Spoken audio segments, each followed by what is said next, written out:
Okay, I think you're going to bring up NoFX next.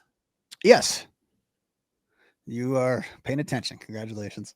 That's rare, Okay, dude. It's rare. Don't I don't know. don't count on that happening all the Hey, time. you gotta give a student a compliment when they achieve their goals. Um, okay, so now skipping over the '90s for some inexplicable reason.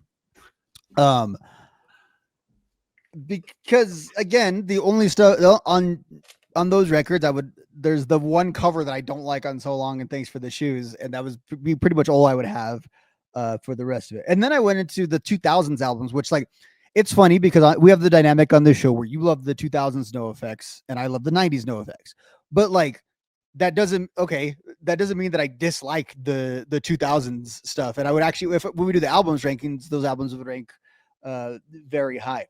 So I'm gonna go with one of my favorite, and I know one of your favorite. And I think for NoFX fans, what everyone considers like their most underrated album is 2006's "Wolves in Wolves Clothing." Mm. Just a fantastic album that I think honestly, if it was just released at a slightly different time, or as we talked about, had a few less songs on it, would be considered, I think, quite greater than it is. But if you look at like even the trajectory of the band, like they never really moved on from that little yellow banner that they got from this album. I think a lot of that was one of their kind of peak albums that that the band, like Yes Fat Mike, what their best album is, and he mentions this like in every other interview, every third interview, he'll Okay. mention Wolves and Wolves Clothing, which I don't disagree. I don't disagree with them, and it's got great songs. It's got an intro and a closer song that are tied together, which is kind of a cool touch. Plenty of mostly political songs, even though War on Errorism gets the reputation as their political album, maybe because it has George Bush on the cover of it. But this album has as many political songs, I would say, as that album, or political adjacent songs. So picking one of the top level songs, I think was kind of hard from this one, because ask me tomorrow and I might pick a different one. Some of the ones that just miss the cut, You Will Lose Faith, which I think is actually one of their more underrated songs. I think where it comes on the album kind of kills it a little bit. The actual song, Wolves in Wolves Clothing, Cool and Unusual Punishment, great song. Leaving Jesus Land, I think the song that probably most people know from this album. No, dude. Seeing Double is the one that everybody Yeah, knows. see, you're right. It's seen W. It's got the video, and all of that too. And USA Holes again, all great classic songs. But I decided to go with one that isn't necessarily a punk banger, but has always been probably my favorite song on the album, which is track number 5, The Marxist Brothers. Ooh, that's the one I had highlighted when you said that. That's interesting. So because again, it's not Seeing Double at the Triple Rock is a NoFX song in that sort of, the driving skate punk. Marxist Brothers picks up towards the end, but it's more in the Fat Mike telling a story kind of song, or making fun and doing his thing. And I just love how it's not really ahead of its time because this is a thing back then, but sort of how much that song is very applicable to like the last like 10 years of the merging of politics and pop culture. I think that song just hits on it so well. And for those of you who are unfamiliar with it, it's Fat Mike making fun of rich people activism, which I think is a lot like nowadays we don't care about it one way or the other. But like there was this thing in the 90s where it was like really fun to make fun of like celebrities when they would like have a cause or something like that. And then you go through the 2000s and the Iraq War, and even NoFX, the Fat Mike becomes one of those celebrities that sort of put that way. But it was also like disingenuous most of the time. Yeah, and it's like his note about it is basically the comfortable life that people live in Hollywood and our modern American world, but yet we're still going to be radical, and we're still going to protest, and we're still going to, that we're going to meet in underground parking lots that are well lit. He talks about that, and we got the new revolutionary book on Amazon. It also speaks to the good old thing of like, what difference are any of us really making? We're participating in the big, all these things that people accuse NoFX of never really talking about and being kind of surface level. It kind of like, no, they're aware of these things. They're just being kind of ironic as they're doing it. So I just really like the whole vibe of that song. It takes me back to some of the things that will be critical of celebrity culture in like 2004 aren't necessarily things we're critical of now. We have different things that we'd be now you've changed a lot, bro. You'd be talking smack about people's like social media presence and that kind of stuff that they do. And there we're talking about the kind of cars people drive and the kind of coffee you drink. Those are like early 2000s things that you would dog on celebrities for. So I really love I think the Marxist Brothers, it makes a point and it's got a little bit of humor to it. And I just think it's like a top level, one of those kind of top level NoFX songs. I'm trying to go through and see which one, because I love this record. So I'm trying to figure out like what song on it would I say I don't think is like good. So like the Marxist Brothers, I don't like the song like per se, but I don't dislike the song. Like it's fine. I think it's a objectively good song. But this album is it might be my first or second favorite album by them. It's either this or Coaster. Coaster gets no love. Honestly, dude, pump up the volume. Like there's like this 4-album span where they did basically everything that I wanted them to do. And I was like, oh, I don't need anything else from this band. Like this is my era. Here's a hot take. I love the album art on this record. It's just so punk rock, dude. It's so bright. It's in your face. It's kind of silly. And the title of the album I think is great. I like the updated logo with the little the target thing on there. They never moved on from that. I think that's kind of their final logo, right? There's a few variations of it, but that's kind of where they stuck with. Yeah. I don't know where I'm trying to figure out what song I would like the least. You went with your favorite already, right? You haven't talked about your least favorite yet? So in this one, let me be clear. This is not a bad song. It's just clearly unfinished. And that is Instant Classic. It's 34 seconds long. I literally highlighted it and was waiting for you to say it. Stops in the middle of the verse. So whatever it was building to was going to be pretty good. Yeah, songs. Yes. It's one of those songs. Like, okay, here's the thing. Bands like The Offspring and bands like NOFX have a bunch of really great serious songs that are like topical, they're important, and they're fast, but they slowed their tempo down and they do these like silly songs. I hate all of them. That's one of them. I'm going to go ahead and just agree with you on Instant Classic being my least favorite song on this record. I don't like it. And there's nothing even in the 34 seconds we get. There's nothing like I said last week. I love like stupid fast NOFX. Like I don't necessarily share that take with you. I like their humor kind of songs. But to me, this feels like a demo where you're just filling in nonsense words to get through the thing. Like there's nothing even there. Like I'm not even that interested in what it was building towards. You know what I mean? It's just kind of it comes and it goes and it doesn't need to be there. Because I was thinking, well, they'd have that song they do in Spanish, but that song's kind of badass. I almost brought that one up too, but then I thought the same thing. Because that's the one I thought of. And then I went back and listened to it. I was like, no, this song is great, and it's a great NOFX song, and that the band sounds amazing in it. So, yeah, I'm gonna say it's a tie between One Celled Creature and Instant Classic, but I'm also willing to accept that maybe there's a joke within Instant Classic that I just don't get. And somebody in the comments is gonna go, well, they meant this and this, and that's why they did that. And I'm gonna go, oh, okay, I still don't like it, but at least I get it now. And there might be a Vinyl Club member that knows what the full song is too. Right. So that could also be the case. It's just in the context that was presented, and like this album, I listened to a lot when it came out, and even then, it was just like, you have to skip the 34-second song. It just doesn't need to be there. Yeah, it's very unnecessary. Let me think here on my favorite song on the album. Dude, this album is so good. Seeing Double at the Triple Rock is a classic, but I don't think it's my favorite. That feels overrated to me. Like it's the one they chose to distribute, so a lot of people know it, but I don't know. I agree with that. Yeah, and it's not even a bad song. It's just like I think it's a really good song. I just think if they would have let it just be a really good song, it might be like the deep cut we all love. I believe because it's got a video, and I think it got licensed to a video game as well. So it's a very well known song. The Man I Killed is a really good song. Leaving Jesus Land is a really good song, but I think Getting High on the Down Low is my favorite song on the album because it's so personal to me. Because I understand all the lyrics so well because I'm like, ooh, I've been there. Boy, have I done a bunch of shit that I thought people didn't know I was doing. And they all knew.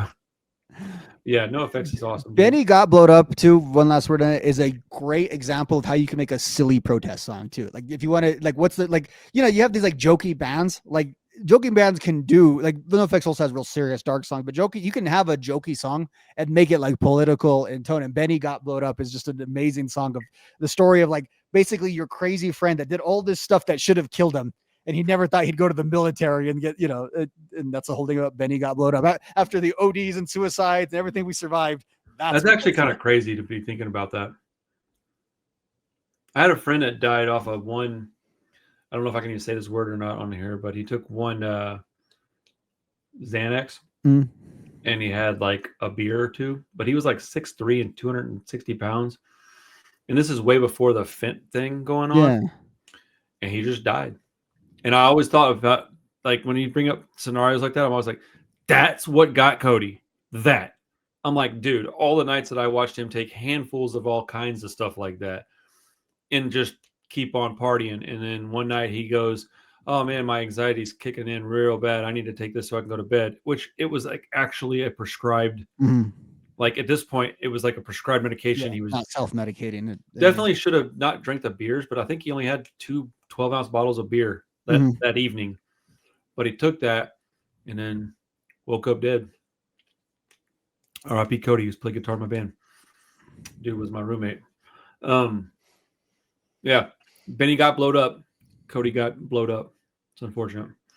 But I've told people for most of my life to not take that shit, regardless of whether or not it's prescribed, because it's incredibly dangerous. So I don't understand how half the shit's even allowed. Like, I don't understand how half the pharmaceutical industry is even rocking and rolling like it is, dude. It's clearly just for money. Like, it's so gross. Oh well, I can't fix that today. I'll try later. There is a great NoFX song on that too, right? I can't think. Well, not just the pharmacist's daughter, but let me get a few. Okay, really that song is awesome, and I used to be in love with the pharmacist's daughter as well. There's a on the 2016 album, which is taking me forever to click to. Oh, oxymoronic, and the whole and the whole point is it's you know, because who's going to jail, who's selling the chronic, and who's getting paid as who's doing, and it's totally. That actually is a very good song. I haven't heard that one in a little while. I haven't done a NoFX deep dive in a little while. I might do that over the next couple of weeks. I got called out by my daughter for not listening to him enough recently. Check my Spotify stats, and they weren't on there. Dang, how old's your daughter? She's in 8th grade. Yeah. Tell her Uncle Randall said that's awesome. She needs to stop talking crap though, and calling me a poser. That's not cool. Is she into punk stuff, I guess? Adjacently, like she's in. So people freak stuff. Yeah, she likes pop music that has like a punk, but like it's a funny thing when people ask her about punk stuff, she always says I'm the reverse poser, because people don't think, like, when you ask her about the Misfits, she'll tell you about the Misfits, and you know that's awesome. It's because she lived in this house, so dude, good for her, man. That's cool. It rubs off. Cool high schooler. So yeah, be a reverse poser. That's kind of a cool status to have when people don't think you're you know anything, and suddenly you just know stuff. Honestly, yes. All right, I am prepared to die on this hill. All right. Let me lead off with that. I am prepared to die on this hill.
All right, brother, man. Thank you for hanging out with me, Rob. I appreciate your time, bud.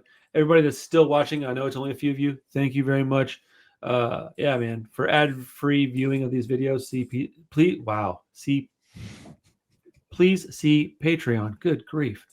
Patreon's been rocking and rolling too, man. We're doing well. So thank you everybody for your support. It is needed and appreciated. I forgot I had to do a live stream tonight. Shit, I gotta go. All right, Rob. Later, buddy. Bye. I'm about to log off, dude, and log right back into the live stream. Oh my goodness. Have fun. Yep. Later, man. Later.